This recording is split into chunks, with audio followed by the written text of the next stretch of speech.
reciprocity. Well, in recent days, we've told you so many people have been applying for concealed carry permits in Wisconsin that the Department of Justice cannot handle the demand. The agency has received nearly 65,000 applications so far. Talking about this concealed carry and what it means for the state is Attorney Ray DeLosto. Thanks for being here. Good morning. First of all, let's review. Concealed carry, you've got to be 21 years old, pass a background check, and you need to go through some kind of training. Right. And the training requirements that the Attorney General's office had originally proposed have been cut back, so they're not as onerous or intensive as one might want. I would urge anyone buying a gun, particularly if you've had no training before or experience with it, to go through and undergo a hunter safety as well as a training course for the use of that. But once you have that, then you paid your application fee. The law that became effective in November required the application to be completed within 45 days.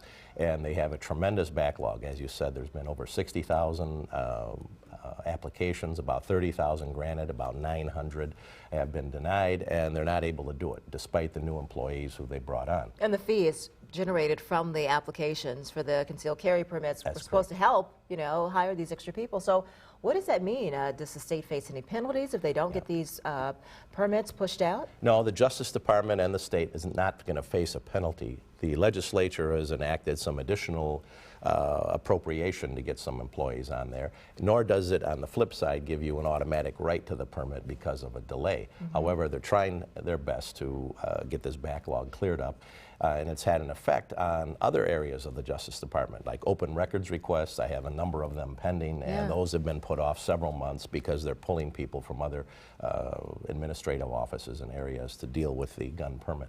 So people who are out there who say, I've gone through the training, I have filed the application for the permit, and I'm just waiting on it, you don't have the permit yet, so you can't act as if you do. That's correct. Wisconsin is not what they call a constitutional carry state. There's only one, which is Alabama, where you don't need a permit and can do that. So until you get that permit in hand and have that issued, you cannot legally carry concealed.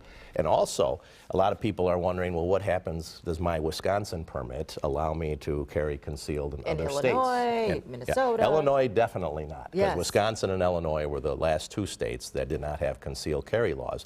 But there's a helpful website that you can go to, USA Carry, USACARRY.com, in which it shows a map. You can hit Wisconsin, and that will automatically bring up what states you can utilize your Wisconsin concealed carry permit and which states you cannot.